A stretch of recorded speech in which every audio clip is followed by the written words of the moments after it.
বসুন, তুমি মোবাইল দেখছো, আর গাছ থেকে একটু কাঁঠাল এনে দিচ্ছি, তুমি একটু বানাও রেসিপি একদম।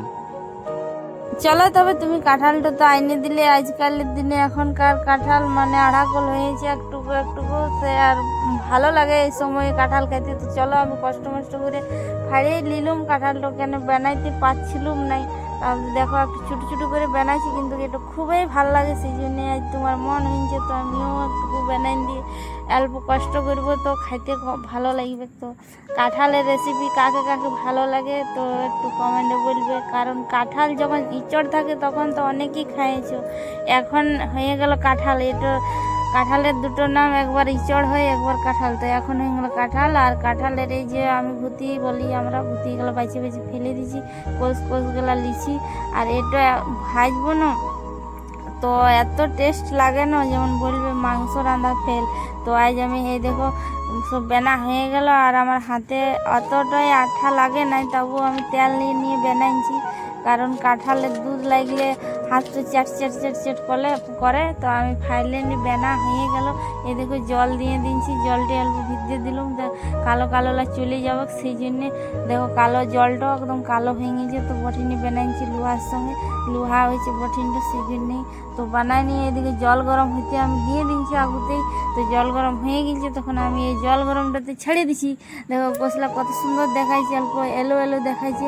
আর এধারে অল্প আমি নুন দিয়ে ঢাকা দিয়ে দিলাম। তো ঢাকা দেওয়ার পরে দেখো এখন তাকে আমি বাকি কাজগুলো সাইডে নিই, কারণ এখন আমাকে সঞ্জা দিতে হবে, আলো দেখাইতে হবে। তাকে আমি বাকি কাজগুলো সাইডে নিয়ে আলো তালো দিয়ে এসে হয়ে গেল। তো বলি এবার দেখি সিজলো কি নাই, সিজে গেছি মনে হচ্ছে। তো দেখছি লাড়িয়ে, তো দেখছি হ্যাঁ সিজে গেছে, আমার সঞ্জা দিয়া কমপ্লিট হয়ে গেছে। এধারে মশলা টসলা আমি রেডি করে রেখেছি, সব হয়ে গেছে। পরে দেখছি সিজে গেছে, তো এধারে বলি মশলাটা পিছিয়ে নিয়ে বসে গেছি। আর প্রচুর গরমও দিচ্ছে।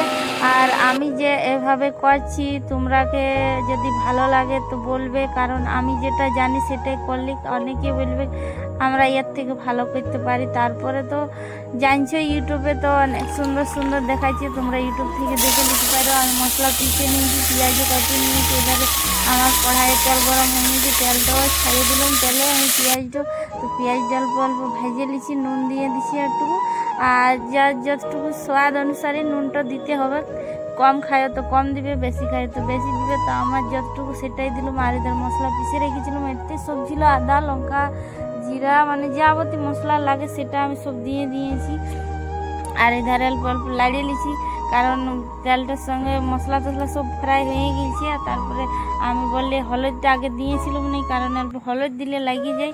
তো বললি এখন এবারে দিয়ে দিই, জলটা টানলো, তারপরে হলুদ দিয়ে আর আমি লাড়িয়ে দিয়েছি। তো দেখো কেমন দেখাচ্ছে, হলুদ দেওয়ার পরে পুরা চেঞ্জ হয়ে গেল, আর রংটা অল্প হেলো হেলো দেখাচ্ছে। কেমন দেখাচ্ছে মাংস রান্নার পরে দেখাচ্ছে, স্যান্ডও কিন্তু ওইরকমই এসছে।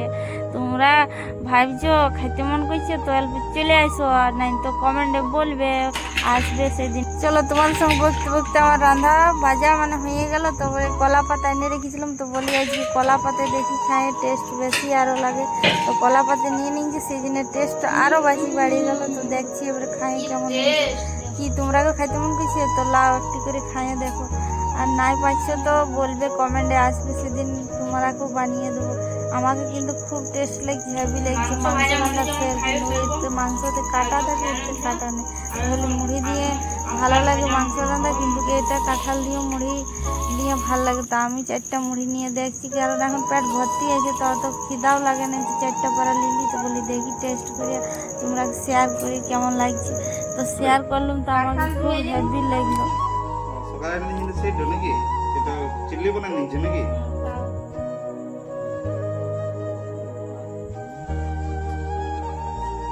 বড় টেস্ট লাগছে তো, কারণ মোল্লা যখন চিল্লি বানাই তেমন টেস্ট লাগছে না।